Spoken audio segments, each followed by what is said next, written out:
Bismillahirrahmanirrahim. Thank you, Mr. Speaker. I rise today not in the shadow of fear, but in the fullness of resolve. The guns may rattle on our borders, and the winds may carry the whispers of war, but the spirit of Pakistan shall not be moved.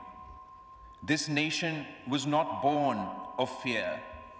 It was born of struggle, and it lives by struggle.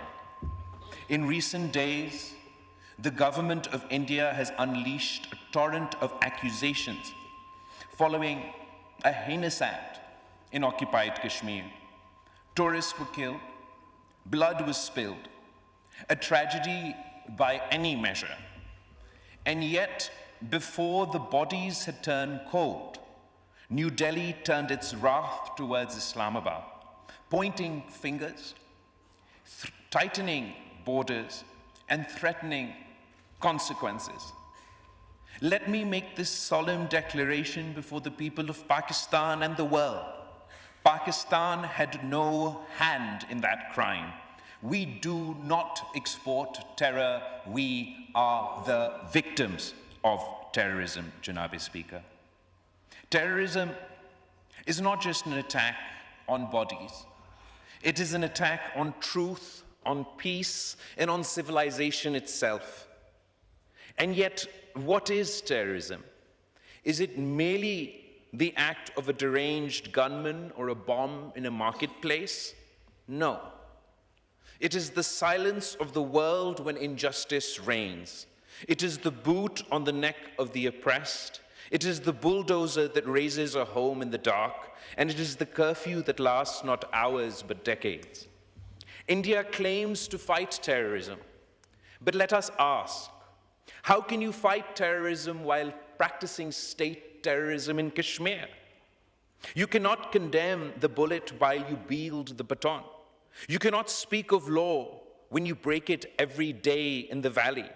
And you cannot claim moral superiority when your hands are soiled with the tears of mothers, the screams of children, and the silence of dead men. Mr. Speaker, Pakistan has suffered from terrorism, foreign-sponsored, ideologically driven, and brutally indiscriminate. We have buried our soldiers and our school children. We have stood alone, bleeding, while the world averted its gaze. We have fought the menace not only with arms, but with ideas, with education, with economic reform, and with unity. And so, I say this to India and the world. Terrorism cannot be defeated by tanks alone. It must be defeated by justice. Terrorism cannot be uprooted by bullets. It must be disarmed by hope. And terrorism cannot be eliminated by demonizing nations. It must be defeated by addressing the grievances that give it birth. Do you wish to end the violence in Kashmir? Then let the people speak. Let there be a plebiscite, not persecution. Let there be ballots, not bulldozers. Let there be autonomy, not annexation. That is the only path to peace. No lie, no bullet, no ban will bury the truth. Kashmir is not India's territory. It is a promise broken, a wound festering, and a people waiting. India expects 200 million people of Pakistan to account for the actions of terrorists they are still unable to name, while India has yet to account for Kulbhushan Yadav, whose name and rank within India's armed forces is on the record. India's accusations that Pakistan is involved in terrorism is stale, based on history, not on ground realities, based on fiction, not on fact. India has become the boy that cries wolf in South Asia, Mr. Speaker. Pakistan has proven India's involvement in terror, not only through proxies, but through their armed forces, not just on our soil, but India's hands are stained with blood from Sri Lanka to Canada and beyond. India must abandon terrorism as a tool of its foreign policy. In order to free this region from terror, India and Pakistan must work together, or else we are dooming future generations to suffer this menace. The Prime Minister's challenge to India for an impartial investigation is a start.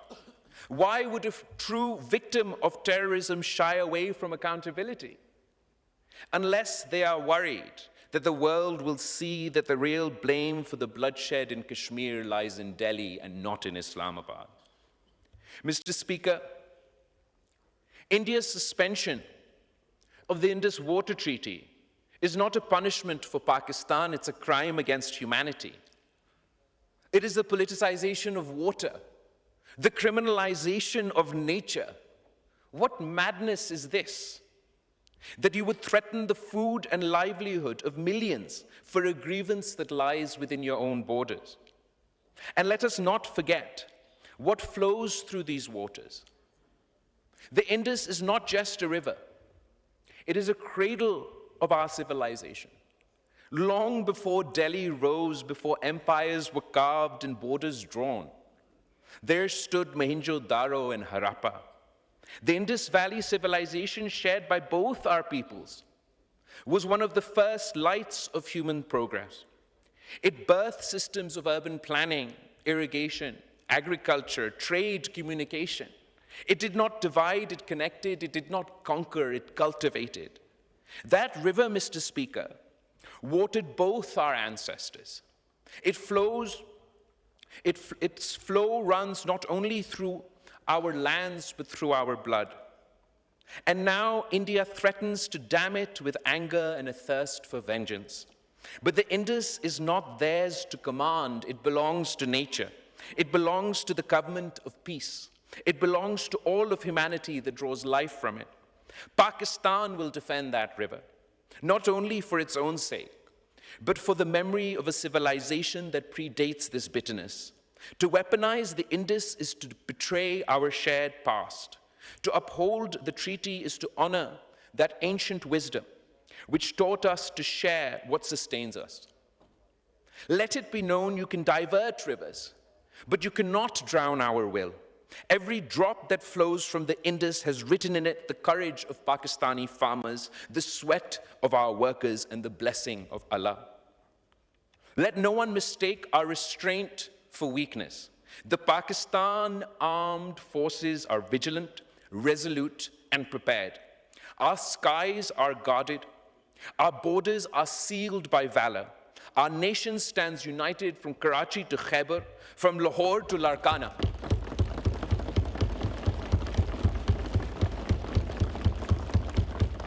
The sword we yield is only drawn when peace is threatened, but when drawn, it does not miss.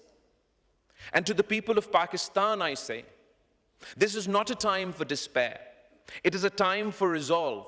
We have faced darkness before, and we have emerged into the dawn. Our enemies hope to fracture us, but we must stand as one, civilian and soldier, worker and scholar, Muslim and non-Muslim, Sindhi, Punjabi, Baloch, Pashtun. We are Pakistan, a single heartbeat, a single cause.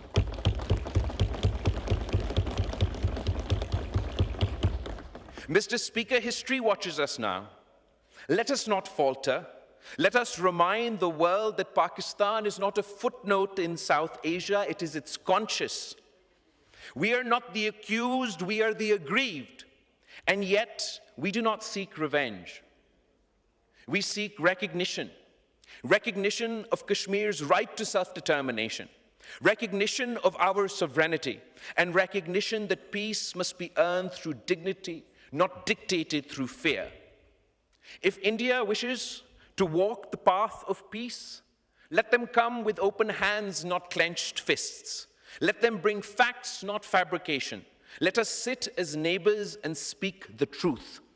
And if they do not, if they continue to howl in anger and march in madness, then let them remember the people of Pakistan are not made to kneel. The people of Pakistan have the resolve to fight not because we love conflict, but because we love freedom. It is better we die fighting than live under the yoke of oppression. However, this is not the destiny we seek for the heirs of the Indus Valley civilization. No matter which side of this man-made border we reside, for all the excavation, Mr. Speaker, at Mohenjo-daro, not one weapon has been found. How is it that we have departed so far from our roots, that the very same Indus Valley is now the most armed region on earth? The truth is, war is not natural to us. It has been imposed on us generation after generation, not in the interest of our people, but in the interest of colonizing powers. It is up to both countries to free ourselves from the confines of conflict and pursue the path to peace and prosperity. So let India decide. Will it be dialogue or destruction? Cooperation or confrontation?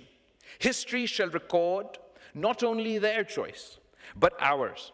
And let that history show that Pakistan stood at the crossroads of provocation. That when Pakistan stood at the crossroads of provocation and principle, we chose principle. And in choosing it, we chose honor, peace, and victory. Pakistan, Zindabad.